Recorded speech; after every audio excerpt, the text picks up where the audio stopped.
Merhaba arkadaşlar, bugün biraz sünnet hakkında konuşacağım. Sünnet için Amerikan Pediatri Akademisi ne diyor? 1980 öncesinde söylenen şuydu: herkes yaptırmamıza gerek yok. Çocuklarda idrar yolu enfeksiyonu sıklığını azaltmaz, onu düzeltmez, bunu bilmem ne yapmaz. 1980 yıllarının sonrasında yapılan araştırmalar sonrasında sünnet olmayan erkeklerde daha fazla idrar yolu enfeksiyonunun olması, penis problemlerinin daha fazla olması, cinsel yolla bulaşan hastalıkların HIV dahil olmak üzere daha sık görülmesi ve penisle ilgili kanser vakalarının daha fazla görülmesi nedeniyle geri adım atmış, lafı birazcık daha dolaştırarak yapılması gerektiğinden yana olduğunu söylemiştir. İşlem hakkında birkaç bilgi vermemiz gerekirse, 6 ayın altındaki bebeklerde lokal anestezi dediğimiz penis etrafının hissizleştirilmesi sonrasında bu işlem yapılabilir. 1 ayın sonrasında mümkünse bir cerrah yapması lazım.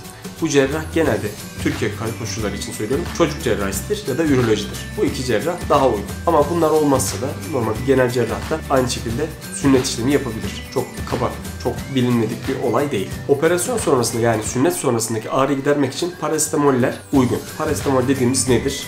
Parol, Tylenol, Tamol, Minafen, bir sürü başka sayabileceğim parasetamol içerikli ilaç, şurup daha uygundur. Çünkü 6 ayın altındaki çocuklara o ibuprofen içerikli ilaçların kullanılması çok uygun değil. Ekstra olarak sükroz emdirilmiş emziklerin özellikle sünnet sırasında bebeklerin ağlamasını azalttığı görülmüştür. Ne demek? Emzik düşünün, tatlandırıcıyla batırılmış ve tatlandırıcı hissi olan bir emziğin çocuğa verilmesi çocuğun operasyon sırasında ağlamasını azaltmış. Tabi bu sadece lokal anestezi dediğimiz 6 ayın altındaki çocuklarda uygulanan bir tedavi şekliyle böyle. Yöntemler hakkında kısa bilgi vereyim. Başlıca 3 tane yöntem var. Bunun bir tanesi Plastibell, bir tanesi Morgan Clampy, bir tanesi de Gemco Clampy. Gemco Clampy dediğimiz şey sünnet sonrasında en fazla yüz güldürücü olan ve en sık kullanılan yöntem.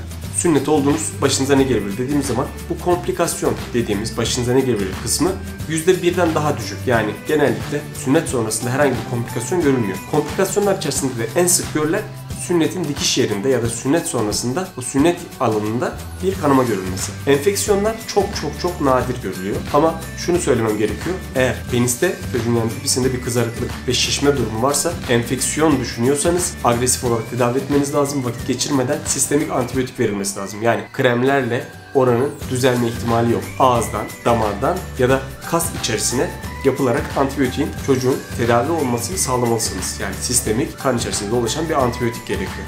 Sünnet yerinde enfeksiyon olmadan da az miktarda akıntı olması normal. Bu akıntıyı da 3. 4. gün gibi yapılan duş sırasında, bir banyo sırasında temizlenerek çocuğun tekrar normal hale gelmesi, antibiyotik kullanmasına gerek olmadan tedavi olmasını sağlar. Sünnet sonrasında birçok doktor lokal antibiyotikler, yani sünnet derisi üzerine sürülen yüzeyel antibiyotik krem uygulamasını öneriyor. Biz de öneriyoruz. Hangi durumlarda peki sünnet yaptırmamalısınız? Sünnet yaptırırsanız sıkıntı yaşarsınız. Öncelikle şunu bilmeniz lazım. Mikropenis dediğimiz çocuğun penisinin çok küçük olduğu durumlarda. Gömük penis farklı, mikropenis farklı. Çok küçük penisi olan çocuklarda bunu yaptırmamalısınız. Düzeltici operasyon için o sünnetler için de ihtiyaç olabilir.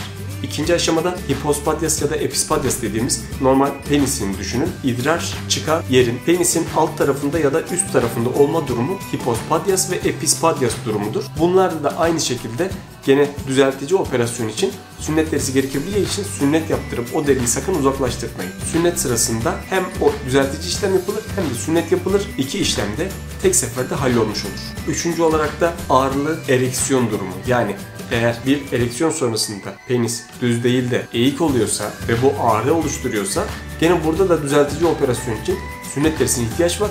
Bu durumda da sünnet yaptırmamalısınız. Bunları çocuk cerrahisi ya da ürolojiye giderek hem düzeltici ameliyat hem de sünnet işlemini aynı anda yaptırabilirsiniz. Benim önerim sünneti olabildiğince erken yaptırmanız. Mümkünse yeni doğan döneminde doğar doğmaz. Yaptıramıyorsanız 1. ayda, yaptıramıyorsanız ilk 6 ayda sünnet yaptırın. Hiç olmuyorsa ilk 1 yaşta yaptırın ki biliyorsunuz idrar yolu enfeksiyonu erkeklerde her zaman daha düşüktür kadınlara göre. Fakat ilk 1 yaşta idrar yolu enfeksiyonu kadınlara göre çok yükselmiştir. Bunda da özellikle bu penis derisinin fimozis dediğimiz o penis uç tarafındaki açıklığın yeteri kadar temizlenememesi ve iç tarafta mikrop birikmesi durumunun öncül olduğu düşünülüyor. Dolayısıyla şu an için güncel bilgiler bu şekilde. Henüz üye olmamışsanız Instagram ve YouTube üzerindeki Anne Eğitimleri kanalına üye olmayı ve takip etmeyi ihmal etmeyin. Bu videoları sizin için hazırlıyorum. Mümkün olduğu kadar takip edin, paylaşın ve gerçekten ihtiyaç duyabilecek insanlarla paylaşırsanız benim için de güzel olur.